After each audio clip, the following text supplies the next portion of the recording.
I thought bowl games were kind of required at some point, but not if you're an independent with no conference, I guess. No punishment for you. We got a lot of good stuff to discuss today. Louisville gets the job done. I was trying not to cuss on air. Louisville gets the job done against Indiana on Saturday. I went to that game, and I've got some thoughts on the scheduling of this game. I've got some thoughts. We're going to get into that. Thought it was as good of a bounce-back game as you could have had for Louisville. We will get into the college football playoff reveal, how it affects Louisville, how it affects the ACC, this weird take your ball and go home vibe from Notre Dame going on at the moment.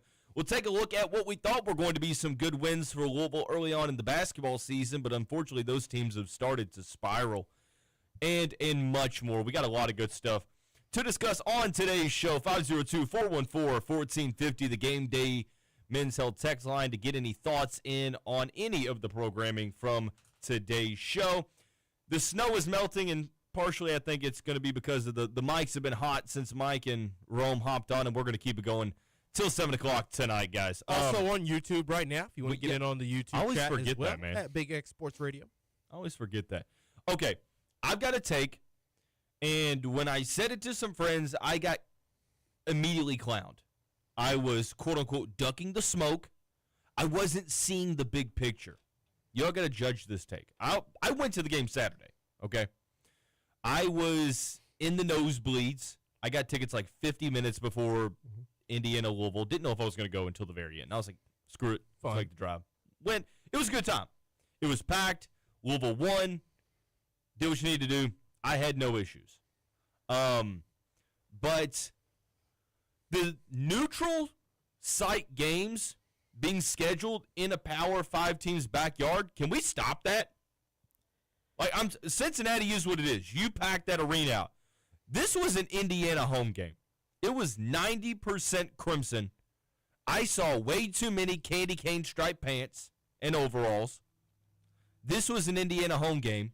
And the only reason I say you got to cut this stuff out, I know that you make some money off of it, but this should have went as a road win in the net rankings. Yeah, you were the road team, bro. Like for that quad one opportunity. Even the announcer was pro Indiana. It was bad. Me and Roman talked about that earlier.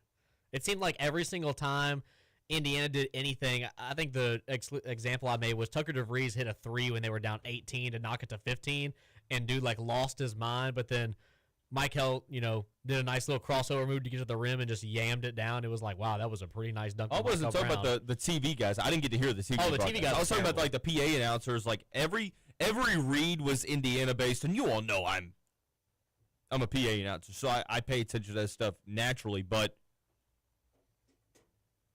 sorry, plugging in the phone charger. Overall, this was a damn road game, and I get it might pay you some more money if you accept a neutral site game, and then I see fans questioning why we're not getting a whistle, as if you're going to get any 50-50 calls playing against IU in Indianapolis of all places. Not to mention when you start up 16-0. Oh my gosh. You knew it was coming. Oh my gosh. It was bad. I can't tell you how many. Oh, at least we got a football game tonight. Well, congratulations, bro. That was another thing. We're going to be the Boca Raton bullies. Who's really the winner? Playing this game on the same exact day that Indiana plays the Big Ten championship. It was a logistical nightmare. It was a logistical nightmare. It might have helped with the crowd, but you could just tell the downtown Indianapolis, that little quadrant where Lucas Oil and Gamebridge are, not equipped for this. Had to be a nightmare. The amount of Hoosier chants, the amount of OH chants from Ohio State, I was ready to get out of Dodge as we got later on in the evening. But, fellas, I think that this was if you were looking for as convincing of a bounce back as you could get realistically, I think that you got it. You didn't trail at all. You punched them in the mouth early.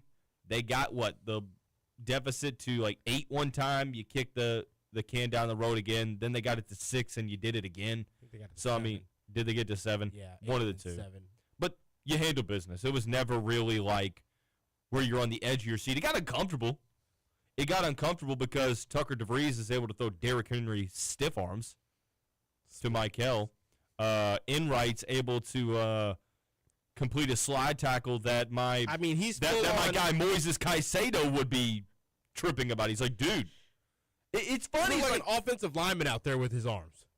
And then not to mention Lamar Wilkerson might have this dance, that double spin move with no one touching the ball. They didn't even talk about why that wasn't called anything. Whether you could call, if they wanted to call it a blocking foul, then give something. If you want to call it a travel, you want to give something. But they just let the game play on. It was almost like the officials saw it and just didn't know what to do. And they were just like, well, he made the shot. We'll just move on from there. The Indiana fans that I was sitting by swore up and down they were getting hosed. I was like, wow. People on texted into running with Roman and called me and Roman delusional. That's hilarious. Because they got more Or free Roman and throws. I. You have more free throw stuff. It's very context specific. Like when you look, I want to see the numbers before Louisville start going to the line in the last 2 minutes of the game. What were the free throw numbers looking like? And it just goes to show you there's a difference between like the free throw numbers being legit a concern, like Arkansas Louisville, when it's 35-18 versus what it was for the Cardinals before they went on that. Well, let's go to the free throw line because we only shot, what was it, like 8 more free throws than they did? 9? something like that. And a lot of those, like you said, come at the end of the game when they're just fouling to try and stay in it. Yeah, I mean, it was. Indiana, I think, still is going to be a good team. I think they have the pieces. I think DeVries and Wilkerson are going to win them some games. If their supporting cast can come around and be a net positive, then I think Indiana's going to win some games, and Louisville needs them to win some damn games. They need them to be a good win on their resume because some teams just want to spiral with the most expensive roster in college basketball history, but I digress. Exactly. We will talk about that, of course. Moving forward, if Indiana ends up spiraling down, I would be terrified to be a team about to play the Louisville Cardinals because apparently they just end the seasons of every Power 4 team they play. Kentucky just absolutely that team just looks abysmal. They're done for the season. Cincinnati can't beat Eastern Michigan anymore. Indiana coming off a loss from Minnesota, then gets blown out by Louisville. Who knows what's going to happen to them now? Texter says, "Hey, cutie patootie Dalton, what have you heard about Jeff Brom to Penn State?" Doc, can you not? Can you not? I didn't even see the number. I just saw the first 4 words of this text and knew exactly who it was. If you all have any serious text, you can get it into 502-414-1450 to the Gameday Men's Health text line. There's a lot of good stuff to go through. One texter says, I don't know if you all got this. Frew continuing to level up gives me more confidence in being a Final Four team. Full transparency, I have an episode coming out tomorrow, literally titled, Sananda Frew is the key to title contention for Louisville. Yes. He has looked increasingly good every single game he comes out there now. He looks better. He looks more physical. He looks more confident. I love what I see out of Sananda Frew. Hold on. You mean a guy playing overseas had trouble adjusting to the D1 American college style of game with a brand new team and a brand new country? You mean he didn't have it all figured out game 1? No shot. He should have had it figured out all game 1 is what I saw when Louisville played Kansas in exhibition play. He's struggling against Flory Badunga. He can't play at this level. He can't play at this level. He's not assertive enough. Bro, that's the part of the microwave society is like, bro, step back and just give us some time. He's getting better and better. He's getting more confident. I don't know that it's, I think better and better kind of like signals that he's improving like skill-wise. He's a very talented dude. He's been talented. I think he's just getting more confident in his role, and he's not second-guessing what he's supposed to do. Exactly. And it's leading to him being forceful on the defensive end, and he's comfortable with a growing role on offense. So, I mean, you look at what the weaknesses are with this team, and if Frew continues to improve, some of those weaknesses are going to decrease a little bit.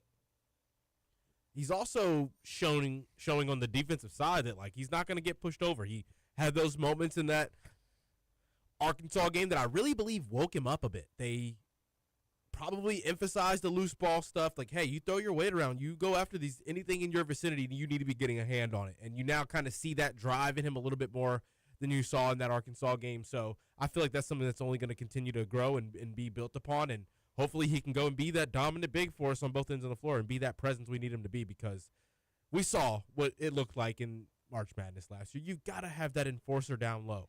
And that player that can take advantage of lackadaisical defending, lackadaisical positioning on the defensive end when he gets the ball. And he's now being able to do that. So I'm super excited. It's time to start getting those lobs and entry passes into him a little bit more accurate.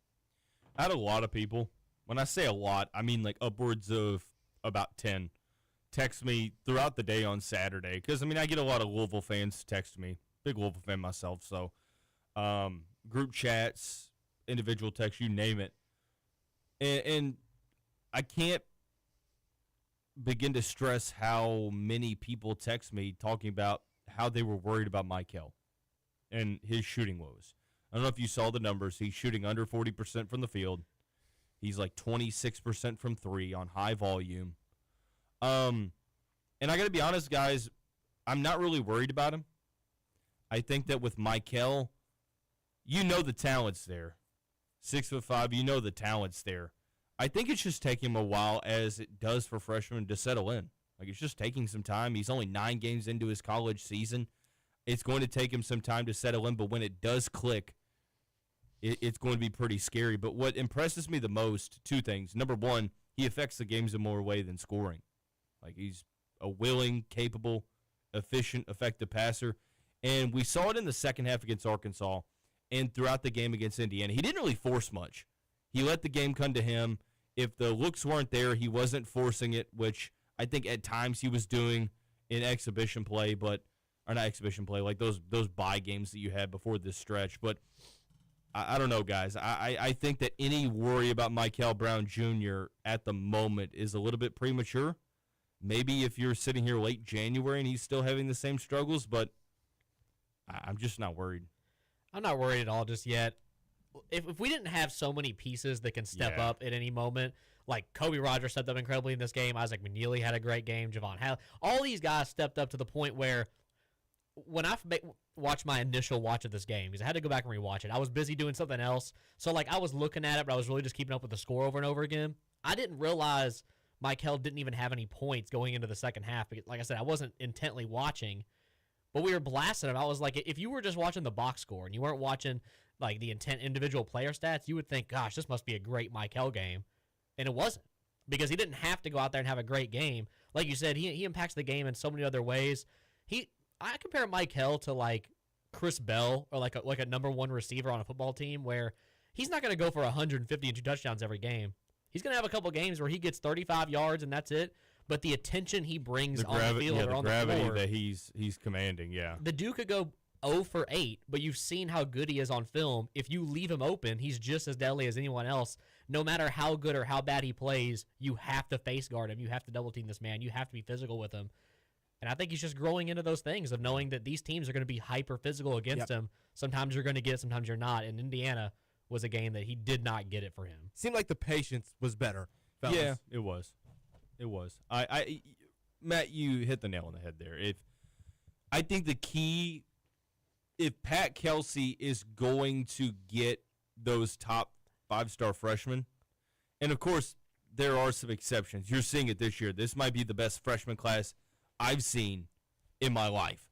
This freshman class is insane in terms of like college basketball, not relating to the NBA at the moment.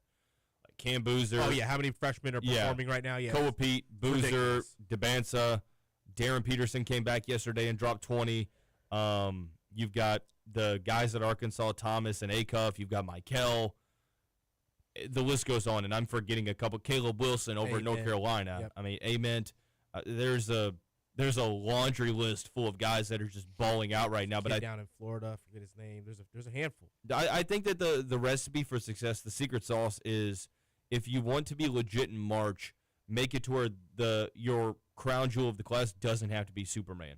Like, surround him with enough talent for him to struggle at times and learn his way and not have to be perfect right away just for you to win games. Like, the worst thing you could have done for Michael this year is give him the Trae Young treatment, where he's balling out. Dude's putting up video game numbers. He leads the nation in points and assists, but they've got 14 losses, and the only reason they make the tournament is because they've got him. So I think that it's going to help Michael out, and while he's figuring things out, which he will, you've got the vets who Brian Conwell, shout out to him, homecoming appearance from Indianapolis, and he was balling out. You know that I feel like last year in these games, we didn't have guys that could go up and knock those shots down. Like, Chucky wasn't Chucky yet. Chucky turned it up, I'll say, like, very late December before he became, like, what we knew him to be throughout the rest of the year. But Ryan's been that immediately. And that's what he was at Xavier. He was a big shot maker because you played in those environments. So this is a good win. Another quad one. Something you also didn't do last year is pick up those non-conference wins. Thought it was as good of a bounce-back performance as you could have. And it takes away a lot of that sour taste from the Arkansas game. Look, I mean, you just got beat against Arkansas. No shame. First loss of the season. It's a road game. You get beat. Oh, well. Then you play basically another road game a couple days later against Indiana, and you were threatening to blow the doors off the game for all 40 minutes. So it's a very good team. Those that thought, oh, well, they beat Kentucky and they beat Cincinnati, but really, how good are those teams? I think this is a little bit of validation. You beat a pretty good Indiana team. Are they on the same tier as Louisville? Probably not. Still a good Indiana team. But you also just handled them. Oh, yeah, you dominated. I know the officiating really kept them in the game. You know, you kind of had a lot little of run at the end. You had a little momentum swings. But just like in the Arkansas game we talked about, we forced Indiana to take really tough shots a lot in this game, and some of them just fell. So not only did they just beat Indiana, I mean, they handled them. They handled business in this game. What do you make about Cason Pryor? He didn't play much in this game. Here we are, December 8th, and he's averaging 2 points, 2 rebounds. He's played one game over 15 minutes. Every other game he's played less than 10. Are you all, like, what's your outlook for him for the rest of the season? Are you still like, okay, let's continually get him more and more involved until we hit conference play? Or are you kind of like, you know, whatever you get from him at this point is a bonus?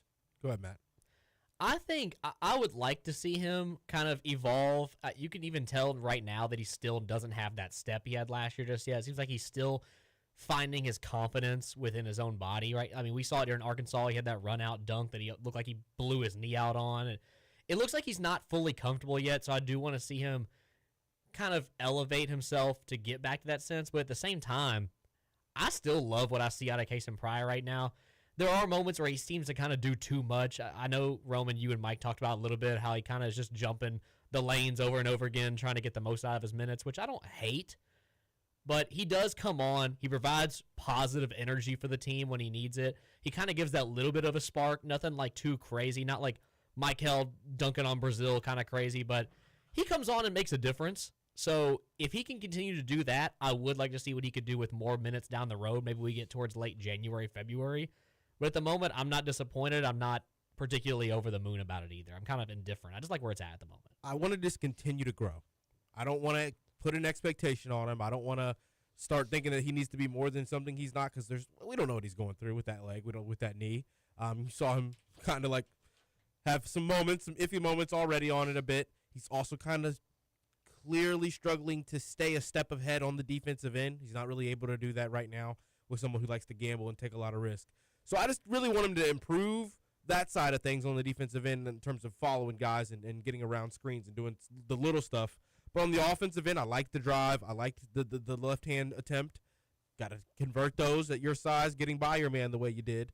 But just continuing to grow on those kinds of moments and taking good shots. Being a part of the offense and not trying to make himself the offense. Yeah, well, I mean, it's also no secret that Louisville shoots over 40% now when they shoot better shots. Like, being a team that shoots a lot of three-pointers isn't necessarily a bad thing when you are shooting in the rhythm of the offense like they did on Saturday. One thing that defenses will absolutely love is if consistently you're sitting there and Ryan Conwell or Michael Brown Jr. are dribbling the basketball for 20 of the 30 seconds of the shot clock, and you're hoisting up a desperation three-pointer at the end of the shot clock, and defense doesn't really have to do much except for shuffle their feet a bit and throw their arms up. So if you're shooting in the rhythm of the offense, and you're missing open shots, you live with that. Maybe you take it to the rim more because the shots aren't falling, but if they're good looks, take them. But it's the hunting of threes early in the shot clock where you kind of are still maybe not in rhythm.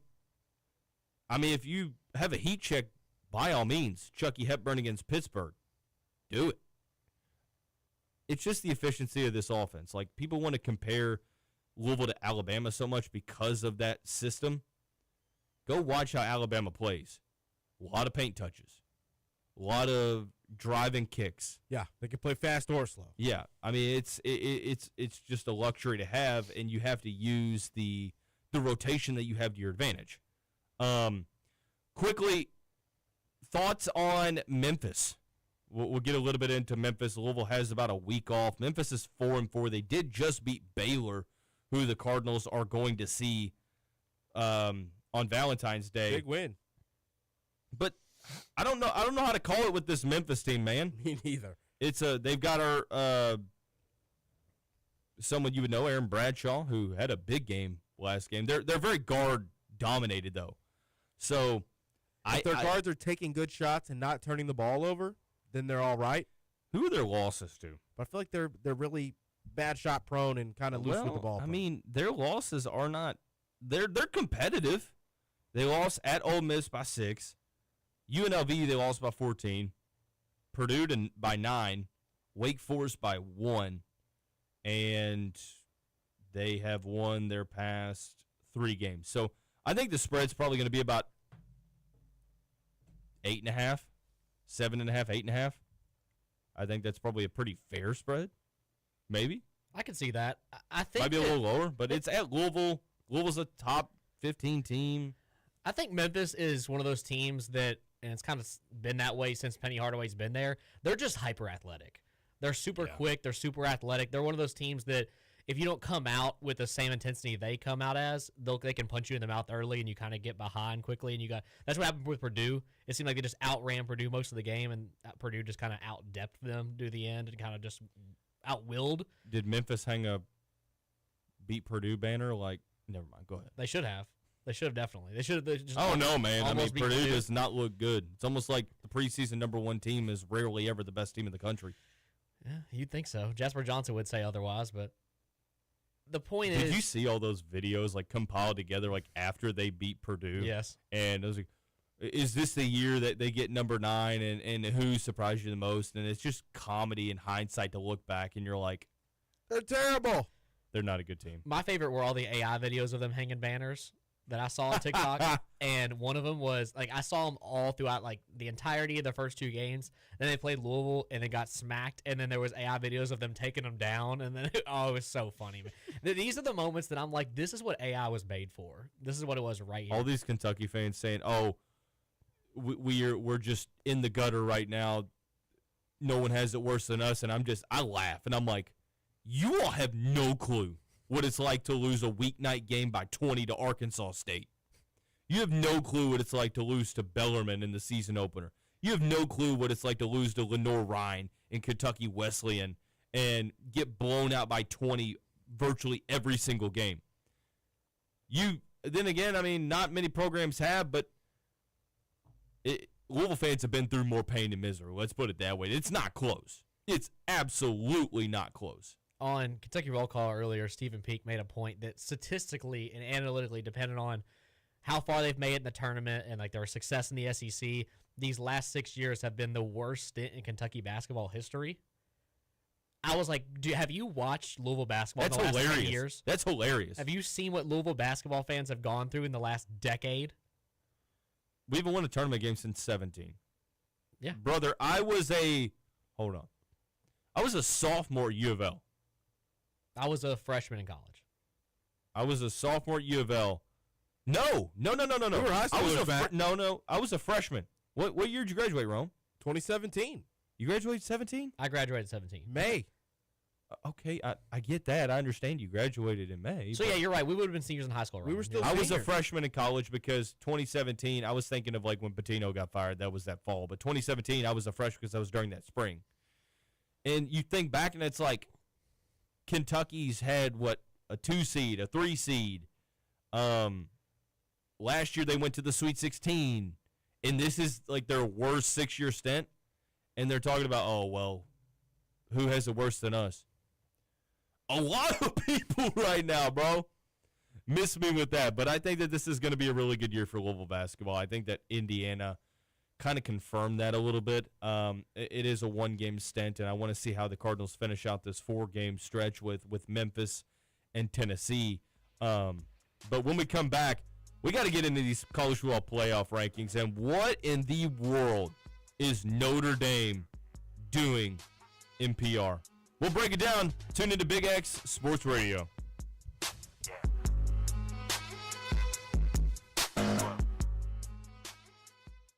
Matt Dennison here.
resumes that are that similar, and let's say that they did put Notre Dame in, okay? How do you have resumes that similar and just disregard head-to-head? I get it, week one, but you play the games. At that point, why play any game at that point? They both play ACC schedules. They play a similar, like not even just like you said, similar resume. They play almost identical resumes. Hey, Dalton, Matt texted me and said he supported Notre Dame. Why is he saying differently now? You got something you want to tell us? You caught me, guys. You support Notre Dame? I'm a big Rudy fan. He was offsides.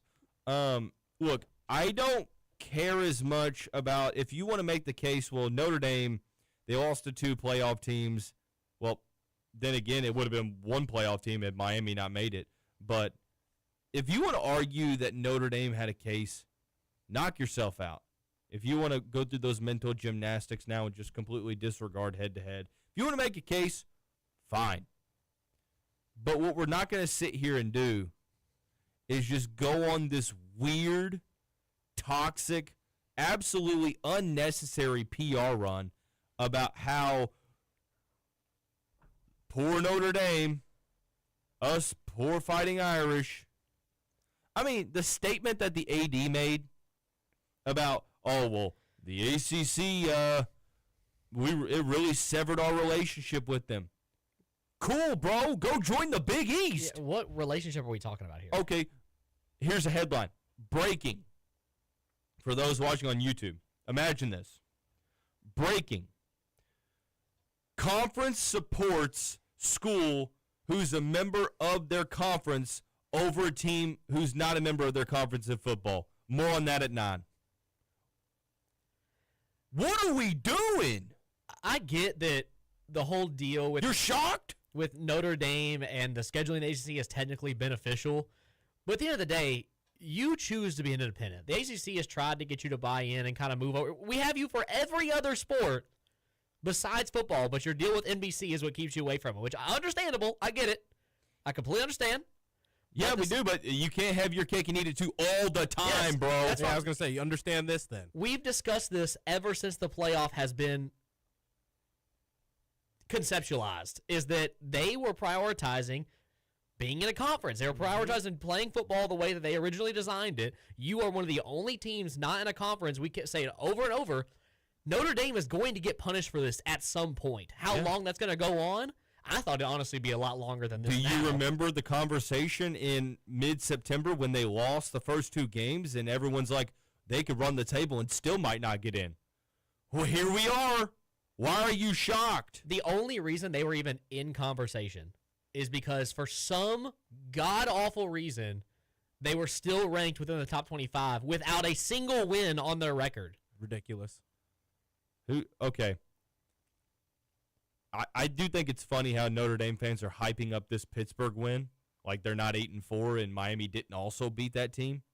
Oh, you mean after Pat Narduzzi said that game I'm going to doesn't be matter? honest with you. If anyone should be pissed off, it's BYU.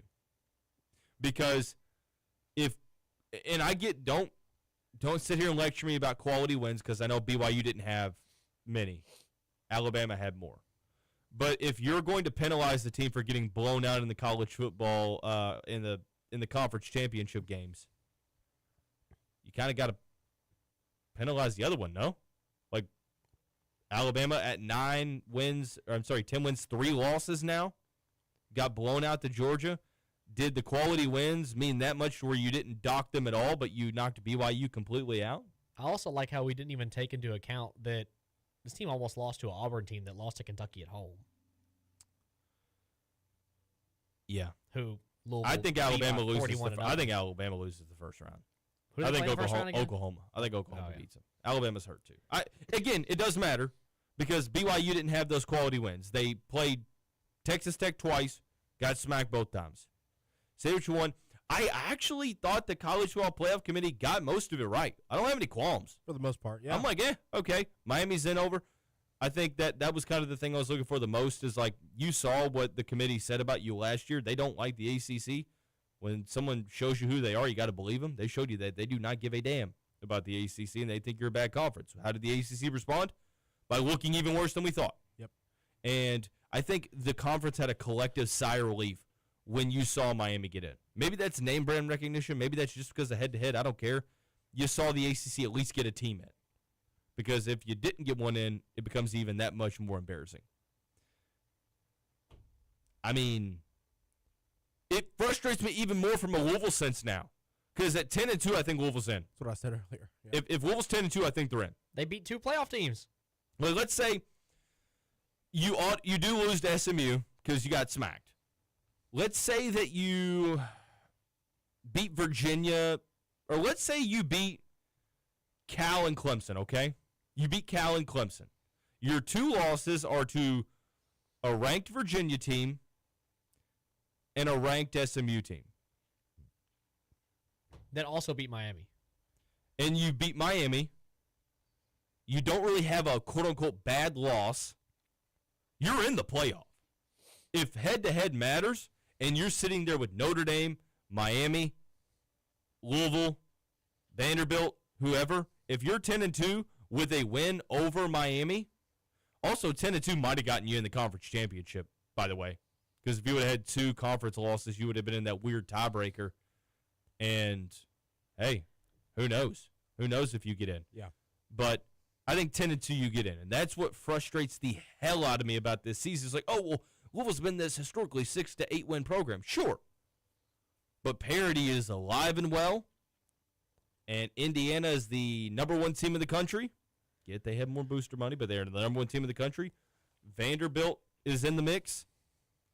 You should have been as well. It's not a competitive edge thing because you had your opportunities. And for the second straight year with everything to play for all in front of you, you crumbled. That's where it's most frustrating because, like you said, after we beat Miami, everything was in front of you. All you had to do was just handle your business. And it ended up playing out that if you drop that SMU game, you're right. You're probably still in. Even after we ended up losing to Cal, it wasn't entirely over because of things that had played out in the ACC just so far. I think the most frustrating part was you fumbled a Clemson, you fumbled a Cal, and your season's over, and you watch the entirety of the ACC just crumble at the bits to the point where even after you lost that Cal game, if you just win Clemson, you're probably still in. Like, everything that you needed to happen to basically guarantee you a spot in the ACC championship game happened the first week. You didn't have to wait. There was no question about it. You just beat Clemson, and you're already okay. Well, we don't. It doesn't matter if we just got to beat SMU and beat Kentucky, and we're in. Well, technically Kentucky doesn't matter, but you beat SMU, you're in. You're done. And you literally fumbled at the bits of. We gave up before we were even out of it. That's what's upsetting. It's a like I said, I hate having this conversation because, like, seeing the forest for the trees or trying not to, you're led to believe that, hey, I mean, you've dominated your rival. There's really not much you can kind of complain about at the moment. And I kind of sit there and I'm like, yeah, you can. You're 8-4. You should have been even better, just like last year. Not to derail the conversation, Dalton, but why am I getting Chelsea FC propaganda on my email right now asking me to buy tickets for their matches in Sydney, Australia? I think that's a you problem. From the ChelseaMegastore.com, I'm getting emails for it. Oh, because they're going to play Tottenham. Okay, that makes sense. Well, I didn't like that Tottenham didn't reach out to me. Chelsea reached out to me. You can go watch your team lose in Australia. They probably will. They probably will. Thomas Frank got me really upset. Well, I mean, I think my team played Rome's team recently in BTA. I mean, all right, we get it. When you spend $1 billion, I hope you're pretty good. I'm not going to sit. You can. If Rome were to say that to me, we might be boxing out in the parking lot with how much Barcelona and Real Madrid have spent over the years. Lord forbid little old Chelsea finally spends something and get crucified for it. I'm not hearing it. We ain't been able to spend it in like 3 years, though. Yeah, because you've kind of circumnavigated the rules. You currently are breaking the rules. You're paying players on like credit card debt right now. TV money. It's part of it sometimes. Spotify better pay up. You know what Barcelona needs? To get into the Bush's Baked Beans Boca Raton Bowl. That would be tough. It's like $1 million payout for that. Are we going to be the Boca Bullies? Should we print the shirts? Baked Bean Bullies. The Boca Bullies.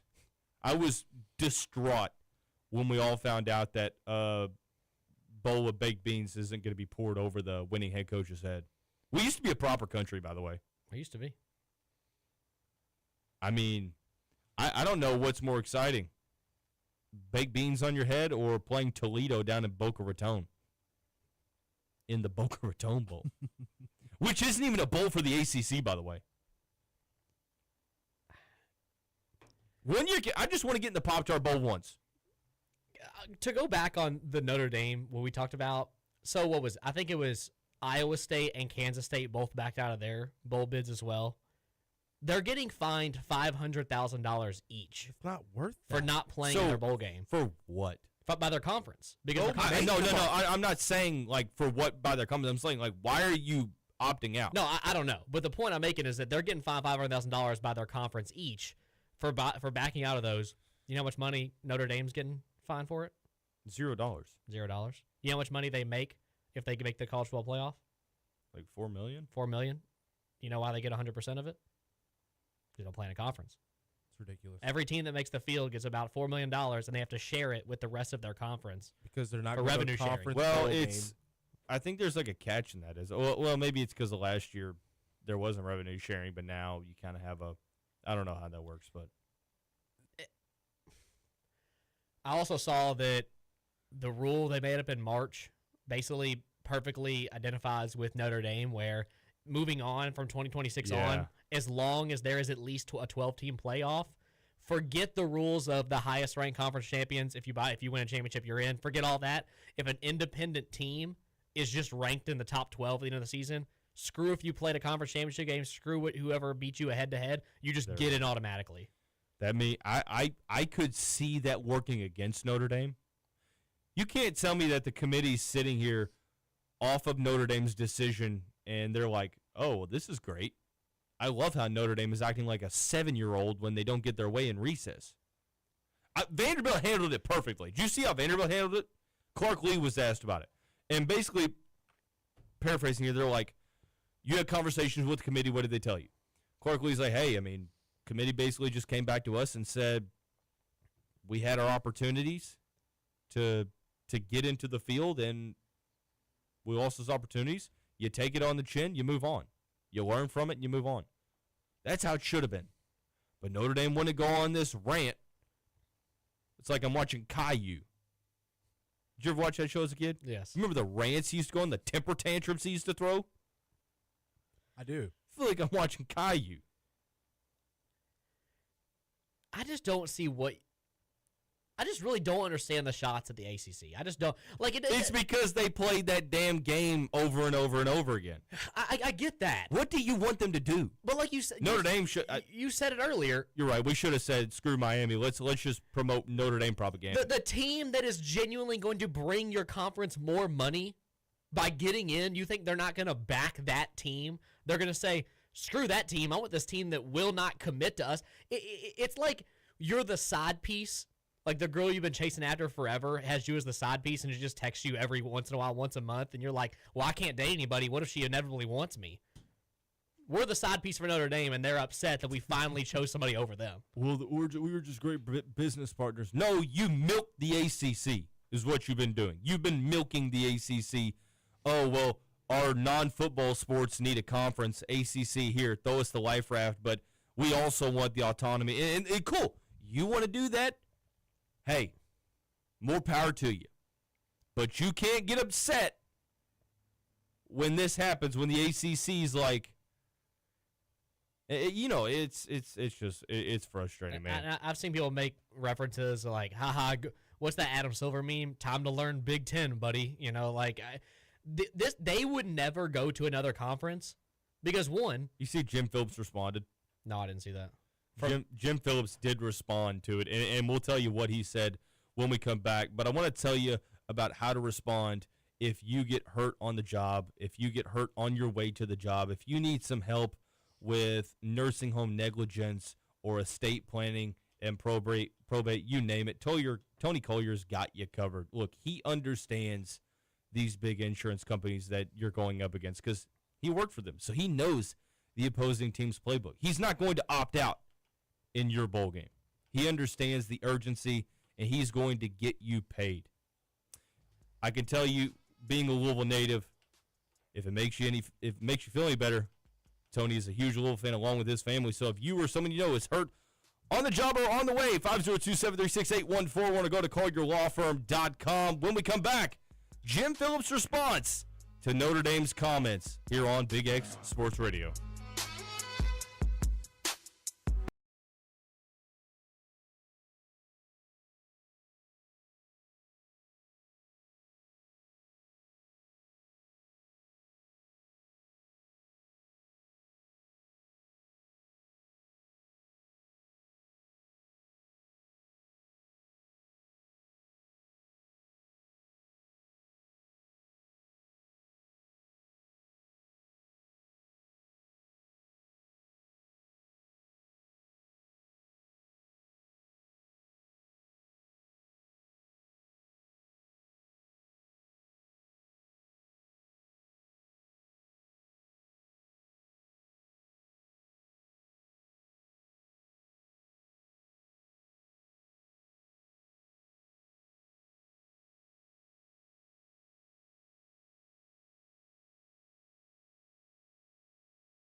Two segments down, 2 segments to go here on this December 8th edition of Mondays with Dalton Pence here on Big X Sports Radio. D. Pence, Rome Kelly, Matt Childress taking you up till 7 o'clock tonight. We're going to get into what Jim Phillips had to say in response to Notre Dame's weird temper tantrum.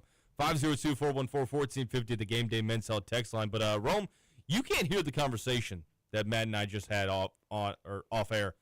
I'm a little, self-conscious now.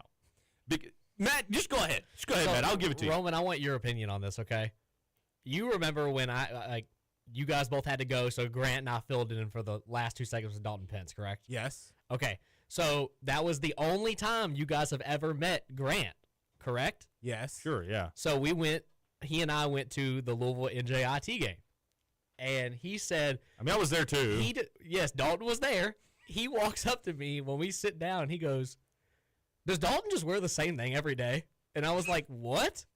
And he goes, I picked this dude out from a crowd because he was wearing the puffer hoodie combo. And I looked at him and I sat back and I thought, every time I've seen Dalton at a sporting event, he wears the puffer hoodie combo. And I told him, I was like, I think it's just because Dalton is like a he has even if it looks like the most normal guy you ever met, but I can pick Dalton out of a crowd of 1,000 people. I don't know. What? I don't know. I don't know. I don't know if I should take that good or bad. Because the reason I brought it up was because he's only met you one time. Yeah, when he was in the studio. And was able to pick you out of a crowd of almost 1,000 people. And I was like, I'm thinking back, I was like, I don't know what it is about Dalton, but every time I see him, I'm like, Chad, do I take this in a good way or a bad way? So Roman, he's either calling me broke or he's calling me memorable. Roman, what's your take on this? I don't know about the looks and noticing, but I do know that you're gonna catch Dalton in a black hoodie, just about no matter what. I mean, you would catch me in a black hoodie. Good. I'm wearing one right now. My Chargers play tonight. But you know what's crazy is I have a good amount of Louisville stuff in my wardrobe. Sue me, but if it's cold outside, get this, I will wear a coat. The coat that I have is a black puffer Louisville coat. And I switch up hoodies under that if I'm going to a football game. Now, when it's not cold, I don't wear that. And when I go to a basketball game, more often this is where I question it, because more often than not I'm wearing my basketball quarter zips. I've got 4 different quarter zips. Mm-hmm. I'm wearing those. Now I might wear a puffer over top because, again, check this, it's cold.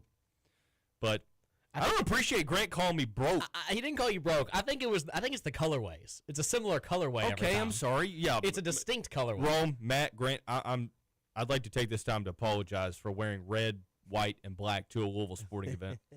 You're right. I'm going to be one of those blue gets in type guys from now on. It was just funny that Grant had only met you one time and pointed out something that as soon as he said it, I was like, I've got to know now that. that you say something. I've got to know that now. Now that you say something, I do recognize Dalton every time I see him because of stuff like that. At one spot, I'm like, okay, he's calling me generic and broke, but if he can pick me out, because I'm not the only one in a puffer and a hoodie at this game, if he can pick me out, maybe that means I'm just a memorable person.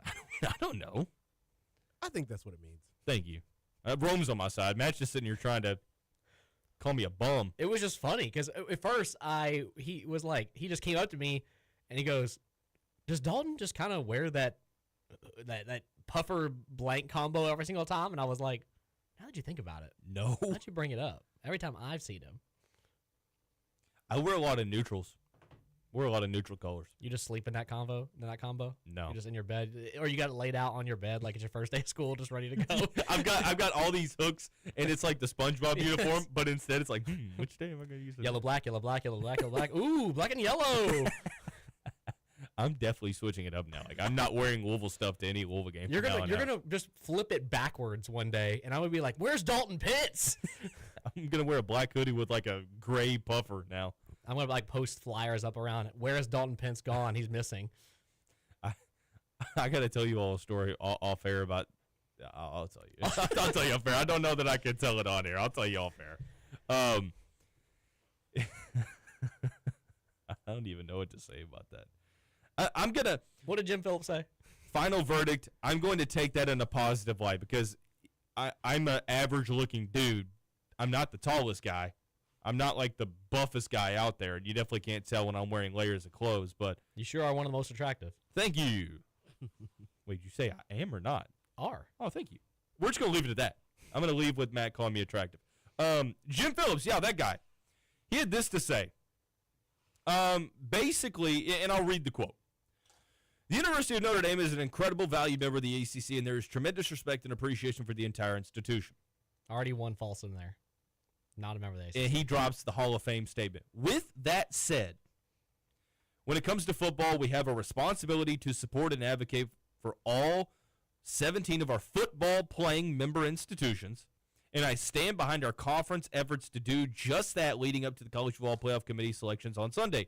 At no time was it suggested by the ACC that Notre Dame was not a worthy candidate for inclusion in the field, end quote, after he ran Notre Dame Miami for 24 hours. Okay, let's pick the quote back up. We are thrilled for the University of Miami while also understanding and appreciate the significant disappointment of the Notre Dame players, coaches, program. Basically, STFU is what he's saying to Notre Dame. Did I get that right? Yeah. I mean, he basically is like, man, shut up. He's basically like, you can't have your cake, you need it too.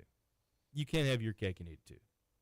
I just got a text. Don't know why they didn't send a text into the Game Day Men's Health text line, but you can do that at 502-414-1450. Apparently, Nick Roush of KSR said that Louisville might be an option for Sam Levitt. Nick Roush said this? Nick Roush said that. Is Nick? I mean, Nick is just a Louisville fan, so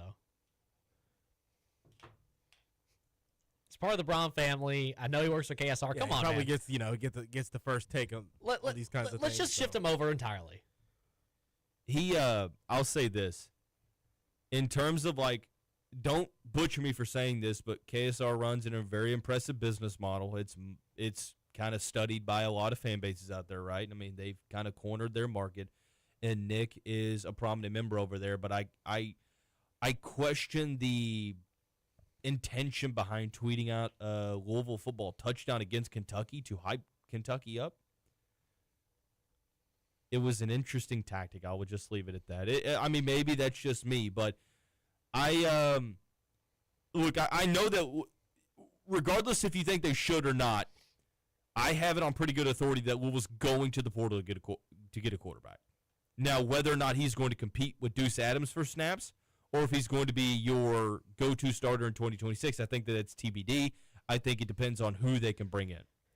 Will they go big game hunting? I imagine they're probably going to try. Not sure how long the conversations are going to last, because unless you are committed on the NIL front to making it happen, the portal market for quarterbacks this year is going to be insane. Sam Levitt's going to be at the top of that list, and until I see that the Cardinals are – now, they paid a good amount of money for Miller Moss, don't get me wrong, but until I see that Louisville is dedicated enough to win one of those top recruiting battles for a quarterback, I don't know how much I buy it. He might be an option for Louisville. That doesn't mean it's a probable option. You don't seem prone to wanting to break the bank at that position all that much. You just have there's this conversation about, oh, well, if Isaac Brown's getting offered a blank amount to go to an SEC school, do you let him walk and spend that money elsewhere? Yes. You think so? I don't think we could. Well, I say that assuming, which we shouldn't do, that the numbers that I'm hearing are accurate. What you hearing? $3 million? If you want to give Isaac Brown $3 million, go ahead. I had Keywan for $1 million. I didn't hear that. I didn't hear 3. Granted, it's a good amount of money, but I hadn't heard 3. If you're offering a running back $3 million in today's economy, imagine what a quarterback's going to go for.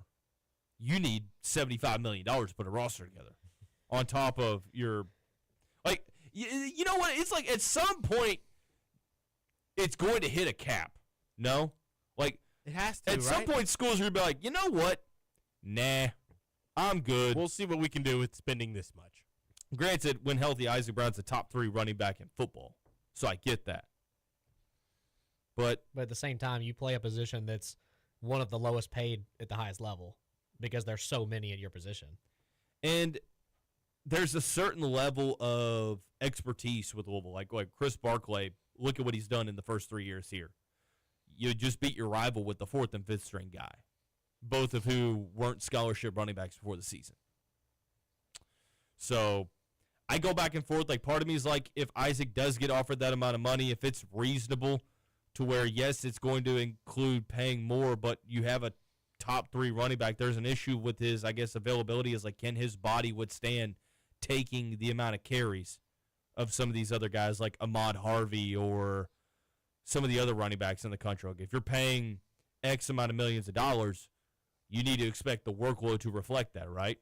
So would you rather spend that money going to get Isaac Brown back, or say, hey, look, we could use a good portion of that money and allocate it toward our offensive line for next year? And I go back and forth on that. I'm not on one side of the fence or the other at the moment.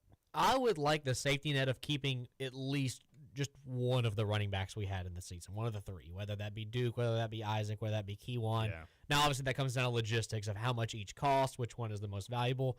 And that's really tough this season, especially when you're pairing it with possibly going to the portal for a quarterback. You miss on Miller Moss this year. So you kind of know that the heat is on you from the fans, that if Deuce Adams isn't ready, you're going to have to go out and get a serious quarterback, one that's proven themselves already, someone like Sam Levitt. But there's so many holes to fill on this team this year. You're not bringing a bunch of guys back like you did last year and kind of just reloading. You got to go to the portal in a lot of different positions, especially on the defensive side, and you're trying to bring dudes back like possibly Clev Lubin. There's a lot of money that's got to be spent this year, so you're kind of nitpicking of, okay, do we want to go heavy quarterback? Do we want to go heavy running back and kind of keep our core there, like try and keep them again? Or do we just want to kind of restart on the offensive end and try and fully invest in our defense and give Ron English the pieces he wants? It's a really tough decision to make. Okay, I'm gonna have you all complete an exercise for me, a little hypothetical before we break, and then go back to basketball and talk about how Louisville's wins just keep looking bad because the teams that they're playing keep spiraling. You take quarterback out of the equation, and I'll give you the opportunity, but let's take quarterback out of the equation. I'm going to tell both of you all that Louisville is going to spend top dollar for one of the top players at a certain position, okay? You can ball out for one specific player at one specific position. Which position would you like that to be? You get to choose. Knowing what you know about next year's roster, about who could come back, so that could be maintaining or keeping Isaac Brown. It could be going and getting a star left tackle. You could go get a star edge. I was about to say offensive line for sure. I have a potential answer. I want to hear yours. Roman, you're going offensive line? Yeah. I feel like we've had some issues on the right side 2 years in a row now. Yeah. They've had to get figured out at certain points in the season. Go get the best right guard you can. Why would it be right guard, though? I don't know. I want to be left tackle or center. Centers are a little bit more expensive, I feel like. I mean, what I told you is that you can go out and ball out Any amount. like, yeah. I mean, within reason. I mean, you're not paying $7 grand. You're not paying $7 million to a left tackle. But yeah, how many? I mean, which seniors did we lose? I mean, we lost Pete Nigra at center, Trevontae Sylvester at left tackle, Rasheed Miller at one of the guard spots. We lost about, I think, 4 of the 5 offensive line starters. Yeah. I mean, I'm going to get in the best one I can at one of those positions. Okay, Matt. I have to take the quarterback. No, excluding quarterback. Oh, you can't take quarterback. sorry, I didn't hear you say that. Okay, I'm taking. I think I'm taking a cornerback. A quarterback? A cornerback. I thought you just a did it DB. again. I was like, okay, No. well, I guess screw everything else then, I Matt. think I'm taking a really high quality DB. Our issues in the last 2 seasons under Ron English is that like when we kind of get into that like zone presence out of man, we just give up so many deep balls. Whether that's a better safety, whether that's a better cornerback. I think if we could get another like Quincy Riley out there who just shuts down one entire side of the field, you give so much back to Ron English in building this defense around that player. And seeing how well a Ron English defense that was simplified this year, where he had guys that he wanted, that he knew he could build a defense around, have the success they had. If you have one really lockdown corner out there, we could have really, even the games where we had terrible offense, we could have shut some teams out. I wanted to go edge, but I don't think it's going to cause you to have to pay like the top portal dollar to keep Clev around. And also, you have AJ Green popping up as well. So I think that the guys you have at the edge are going to be pretty solid. I'm going to go wide receiver. Mm-hmm. You lose Chris Bell, you lose Colin Lacey. There's no like heir apparent. Like when you lost Brooks, you knew that Bell was going to be the guy. Now you really don't have it, right? And I think you go out to the portal and you go get that wide receiver, the one that's going to be that difference maker, because I think that you need a guy that can create separation at the ACC level and could potentially raise your ceiling. I know that wide receivers, you could say, are a dime a dozen, but you can't underestimate the ability of one receiver to be able to completely change a game like Louisville's had in each season under Brom, whether it's been Thrash, whether it's been Brooks, whether it's been Bell. You don't have that guy on the roster currently. You're going to need that guy, and he's going to cost a good amount of money to go get that guy. And I think that that's the one spot to where you running back, you can make it work. Offensive line, I think, yes, you have to scout well, but you can make that work. Edge, you've got guys coming back. Linebacker, you got guys coming back. Same with cornerback as well. But I just think wide receiver is that spot for me. I could see that, like you said, because we do have dudes coming back at all the other positions, and You don't have that experienced player at that position coming back. you don't have that. But at the same time, if we don't, we saw it this year. If we don't have a quarterback that can get those dudes who are hyper athletic and get that kind of separation, the ball consistently, Won't matter. it will not matter. I mean, But that's also coming. But we got to think about if we didn't have a serviceable offensive line to start things off. Yeah. So if you can make it serviceable with good scouting. But that was also the case last season, and Tyler Shuck, not the most mobile person ever, made that offensive line look a lot better than it was because he was able to get the ball out of his hands so fast, and he was able to. You got to be able to go through your reads. Yeah. I mean, you can't hold on to the ball, and when it's time to fight or flight, you have to be able to throw the ball away. And I just didn't see Miller really do that. Yeah, he was worse than Jack Plummer at taking sacks. So when we come back, we're going to talk about this weird phenomenon of Louisville seemingly picking up good wins, and then those teams just not playing good at any point after that. More coming up in the final segment. You're tuned in to Big X Sports Radio.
6:44. We're taking up till 7 o'clock tonight here on Big X Sports Radio. Mondays with Dalton Pence. One segment to go. Brought to you by the Collier Law Firm, Dalton, Roman, and Matt.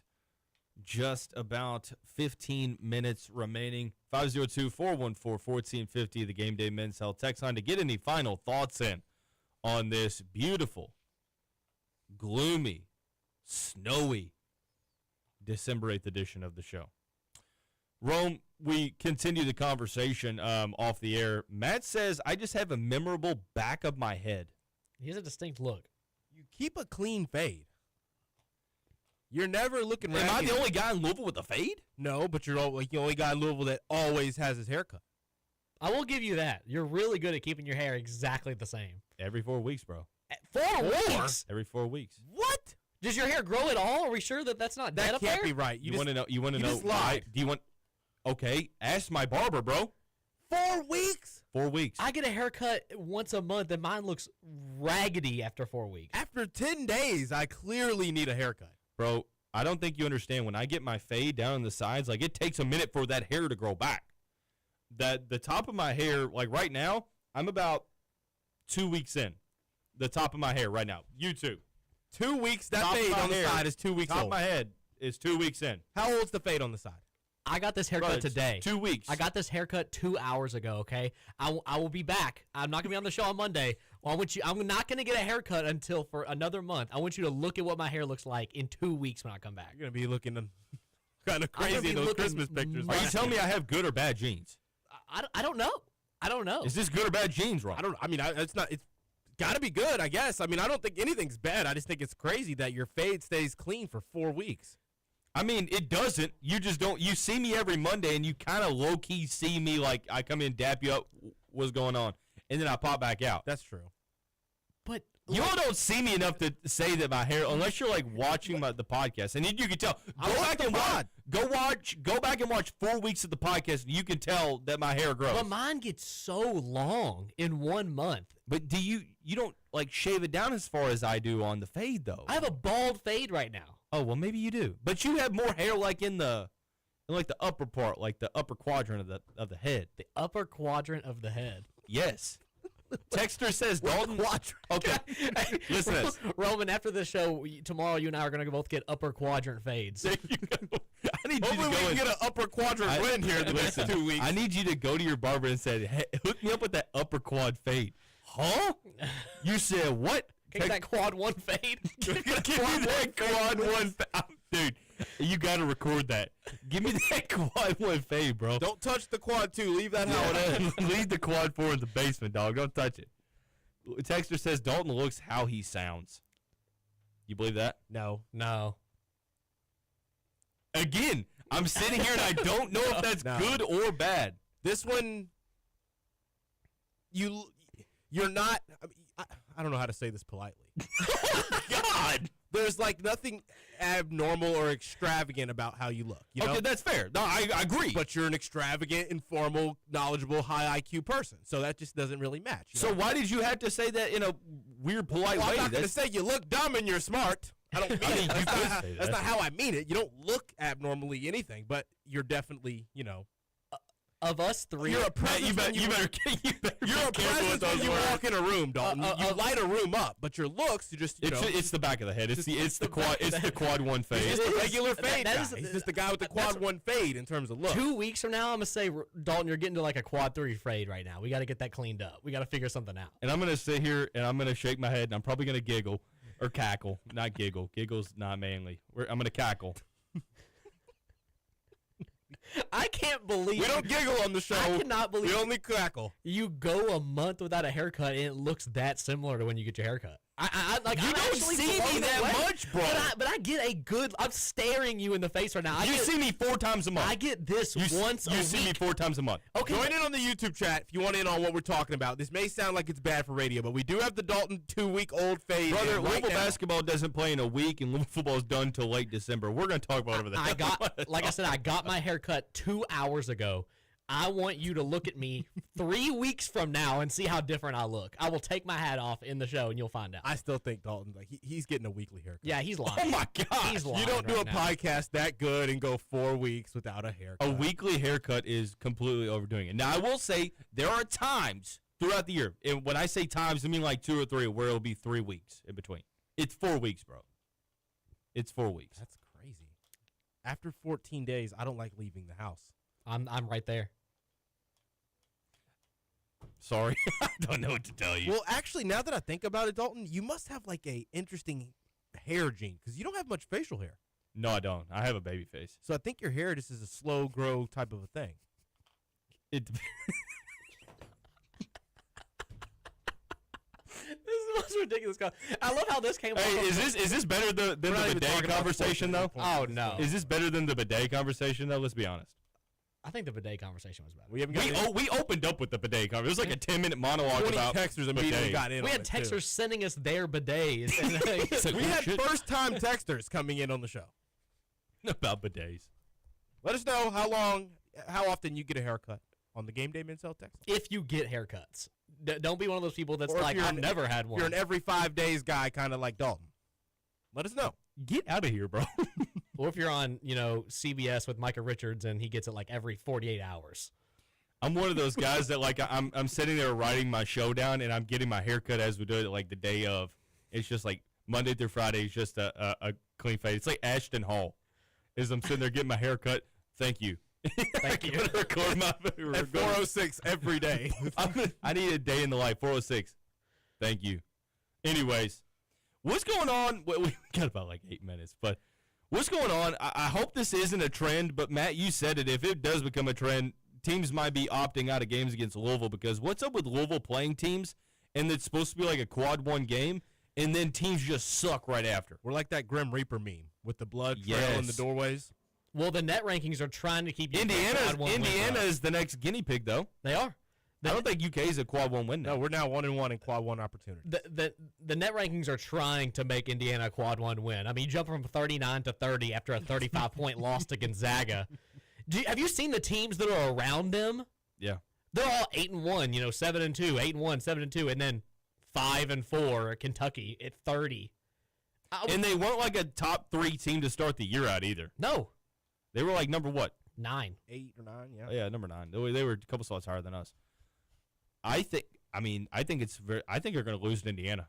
I think they're going to lose to St. John. Maybe not St. John. St. I John's think is they're up going and to down. lose to Indiana, too. I think they'll split those two. I don't know. I think Indiana can handle that Kentucky team. Kentucky You has think they're done checked out? Well, Indiana's very similar to Louisville, and they struggle with Louisville. 1, I think they're checked out. 2, Indiana shoots at such a high volume. I mean, we've seen that every single team Kentucky that doesn't Kentucky score plays, enough. they don't score enough. If Kentucky can let Michigan State get hot from behind the arc, Indiana could have their way with that basketball team. I'm right there with you. And apparently, Dalton, text in on the Game Day Men's Health text line during the Mike Rutherford show from a UK fan saying Otega Owe is reportedly the problem. Ego issues. I'm not going to address the rumors because I don't know if we've all seen them. Stephen Peake has brought that up on KRC like 100 times. There's some issues in It that ain't, jump shot. I don't know. Look, if I don't know anything about it, I'm not going to sit here and entertain it. That's just the way I'm cut. Like, I'm not going to sit here and just spew a rumor that I don't know anything about. Unless it's, like, legitimate, like, national news. At the end of the day, it doesn't matter who the problem is. It seems like the stars are holding that team back. Like, the team just has, no juice, no energy, zero urgency, zero chemistry. It's almost like, and I got clowned for this in the summer, it's almost like, fellas, they just brought in 11 role players. Bunch of random guys. They overpaid 11 role players, and they said, well, they're getting paid so much, they have to be good. Surely they're good. It was a bunch of copium. They missed out. How many targets did they miss out on this spring? Still haven't signed anybody for 2026. It's going to be funny when How Wilkerson many lights them guys up. did they miss out on in the spring? Yaxel, Donovan Dent, Jerome Pierre just scored 35 for SMU. Caleb Wilson just beat them on their home floor. Lamar Wilkerson, who didn't want to go be another guy. You imagine what he would be able to do for that team. They also, get this, a bunch of guys who couldn't shoot the ball now still can't shoot. Wow, what a revelation. And then in the preseason, Mark Pope comes out and is talking about Trent Noah's the best shooter he's ever seen in his life, and the man can't get himself open. let alone shoot. He's passing up. Dude can't hit anything. They can't hit the side of a barn. Their team. It looks like there's like just a disconnect in the locker room because there's no fight. The demeanor's down. The body language is sluggish. I don't know what it is. Maybe it's when it rains, it pours. But it's also, I also love this, oh, well, if we were completely healthy, it'd be a completely different story. You can't use that when you knew that JQ was going to miss the first part of the season. Like, I'm sorry. It's kind of like Louisville last year. Like, oh, well, Louisville had a small rotation. You had every opportunity to go add some more players when you knew that Khalifa and Rogers were going to redshirt. Yeah. You had an opportunity to go fill out your rotation with more players. You didn't do that. Kentucky had the opportunity. The issue is that they spent all this money on players. They got the highest paid college basketball roster and nothing to show for it because you didn't factor fit into the equation. Not to mention a large piece of your puzzle was Jalen Lowe, somebody who Louisville fans, was right, told you that this guy is a liability. Oh, you're just jealous. No, bro, we beat this team twice. And then, yes, unluckily he gets hurt. But then you basically exposed Mark Pope with that injury in the sense that the dude's roster construction makes no sense. They have no backup point guard. Maybe don't buy a player who's going to be out half the year who's supposed to be your best player. Yes. Now, you have Denzel Aberdeen running starting point guard, a guy who significantly is not a point guard. He's a dude, he's one of those two guards that when the ball is in his hands. He won a national title, though. When the ball is in his hands, you actually hinder his play. He needs a point guard to help him play. He won a national title, though. On the bench. Oh, no, you paid him a bunch of money for him to leave Florida. They also paid Mo Diabate to be a stretch big. We've seen how that's gone. Stretch. Was that 40% he shot from three at Alabama on what? How many times did he shoot? Like 20? Congratulations, Cam Williams scored 9 points a game last year at Tulane. The issue with that Kentucky team, and I've said it 1,000 times this season on Kentucky There's no now, identity of that team. There's no identity. Nope. There's no... In basketball, you need to have an alpha of your pack. You need to have a guy who needed to be the guy. You had the SEC Preseason Player of the Year. He sucks. Last year he just looks uninterested. He was not the guy last year. He was great, but he was not their main piece. He did not fix that hitch. He did not. And now you pay these dudes unreasonable amount of money. You've basically created a team of divas. I'm watching the Real Housewives of the Kentucky basketball out there. Do you get the sense that he got told information like what he needed to work on like in the NBA draft circles and he's like hyper focused on that now? Probably. And he's not focused on being him. Like he's trying to be like a shooting 3-and-D guy. And he's not. I guarantee that's why he didn't go. Is like, man, you're athletic, but everybody's athletic in the NBA. We don't think that you can be a good enough shooter to find You're yourself not on the going to be able court to get to the rim with no jumper. And it doesn't help Get to the basket, Oway. It doesn't help when the rest of your team can't shoot either. So when he does try and go to the basket, teams are like, "Oh, those guys." And you don't have like a quality. Shoot. You have a freshman guy, Malachi Marino, who I think has some potential. If Malachi Marino entered the portal tomorrow, I'd say Pat Kelsey, go get him. Yeah, he's really good. But Brandon Garrison isn't a SEC big. It's just starting big, no. Yeah, I mean these pieces just don't work together, and we've been calling that. We've been yelling it out. And Kentucky fans are like, "Oh well, we're just the deepest team ever." You're not. Your team doesn't have $22 million to your spend. Coach changed up what his philosophy is in building a roster. It did not match up with Mark Pope. Overcompensate for what he didn't have last year, and he got it wrong. You have recruits going out there in live interviews calling Mark Pope corny. We got 1 minute left. Heisman finalists have been announced. Fernando Mendoza, Diego Pavia. Yep. Julian Sand. Yep. Jeremiah Love. Wow. My money's on Jeremiah Love. I probably wouldn't put that money on him. You want to know why? Why? Because ever since the Heisman's been given out, every single year that ends in a 5, a running back has won it. Every single time. Wait, what? That is useless information that I would only expect. Go look it up. Every single year since the Heisman's been given out, if it ends in a 5, a running back has won the Heisman. Wow. I need Fernando Mendoza to win it just for the interview afterward. This guy had me on a roller coaster. He got on the mic, and I'm sitting there like tensed up, anxious the way he was speaking. He seems like a pretty cool dude, though, man. Yeah. But should have got him. This feels like one of the weakest years of the Heisman Trophy that there have been in quite some time. But that's going to wrap up this week's edition of Mondays with Dalton Pence. Appreciate you tuning in and listening to whether or not I have an ordinary or extraordinary look distinctly. But we'll see you back here tomorrow. You're tuned in to Big X Sports Radio.